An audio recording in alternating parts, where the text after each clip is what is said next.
আসসালামু আলাইকুম বন্ধুরা, আপনারা কেমন আছেন? আমি আলহামদুলিল্লাহ। আমি আজকে মিষ্টি কুমড়ার শাক নিয়ে আসলাম বাজার থেকে। দেখেন কত সুন্দর শাকটা, একদম কচি এবং তাজা শাক। তো এখন আমি এটা কোরাল মাছ নিয়ে আসছি, একটা কোরাল মাছ দিয়ে মাথা দিয়ে রান্না করব।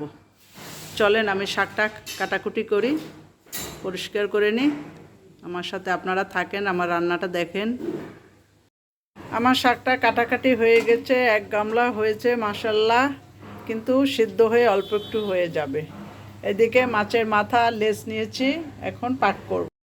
আমি শাকটা বসাবো, এখানে ইন্ডাকশনে বসাচ্ছি। আমি আমার মার বাসা, উনি ইন্ডাকশনেও পাক করে, গ্যাসেও পাক করে। তেল দিলাম, পেঁয়াজ দিলাম, কাঁচা ঝাল দিলাম, রসুন দিলাম আর পেঁয়াজ দিলাম।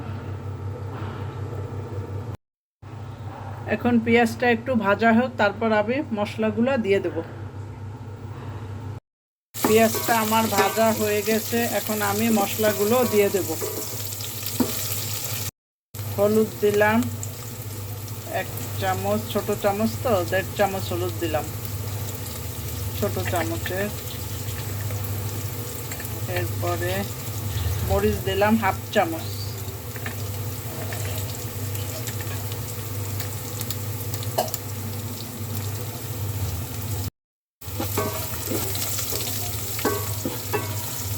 নাড়াচাড়া করে এখন একটু পানি দিয়ে দিচ্ছি।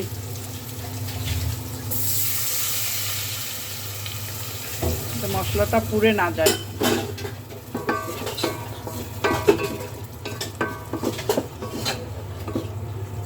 আমি লবণটা দিলাম। এখন আমি মাথাটা দিয়ে দিলাম। মাছটা বেশ বড়ই আছে, 1 কেজির একটু বেশি। আজকেই নিয়ে আসলাম, তো একটু তাজা তাজা খেলাম আর কি। খুলনায় আবার ভালোই তরতাজা জিনিস পাওয়া যায়। শাকগুলো এত সুন্দর, কিন্তু ঢাকায় শাকগুলো কিছুটা ফালানো যায়, এতে এই শাকের একটুও ফালাইলাম না, আমি সবটা নিয়ে নিলাম।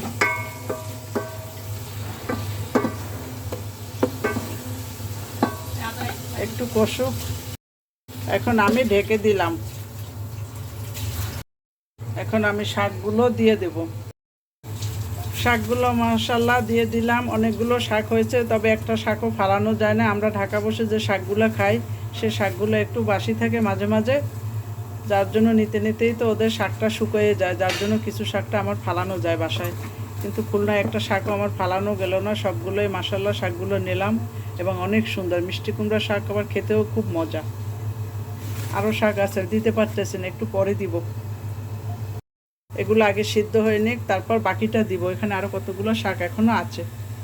আমার শাকগুলো টেনে একটু হয়ে গেছে, কত শাক ছিল। এখন আমি একটু পানি দিব এখানে গরম। দেখি শাকটা কেমন হয়েছে। তবে মাছের মাথাটা একদম ভেঙে গেছে, তবে ভাঙছে, ভালো হয়েছে। ভাঙলে শাকের সঙ্গে মিলে গেলে বেশ মজাই লাগবে খেতে। একদম ভেঙে গেছে, আমি তখন নাড়া দিয়ে দিছিলাম।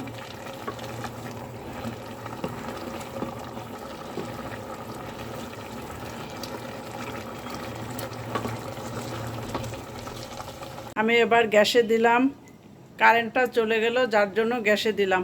মাছটা আমার হয়ে গেছে, অল্প সামান্য একটু শাকটা বাকি আছে। এই যে আমি সবসময় রান্না করি গ্যাসে, যার জন্য এটা আমার কাছে খুব আনইজি লাগে। হয়ে গেছে আমার মাছের মাথা দিয়ে শাক, মিষ্টি কুমড়া শাক রান্না করা। আমি এখন উঠাবো। চুলাটা অফ করে দিলাম। এত সময় ছিল কারেন্টের চুলা, ইন্ডাকশনে, এখন আমি গ্যাসে দিলাম।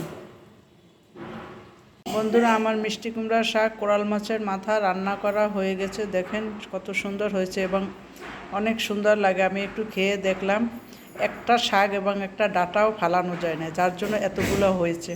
মাশাআল্লাহ, অনেক সুন্দরই হয়েছে। তো আপনারা সবাই লাইক করবেন, কমেন্ট করবেন, সাবস্ক্রাইব করবেন, বেল বাটনটা অন করে দেবেন। সবার জন্য ভালোবাসা অবিরাম। বন্ধুরা সবাই ভালো থাকেন, খোদা হাফেজ।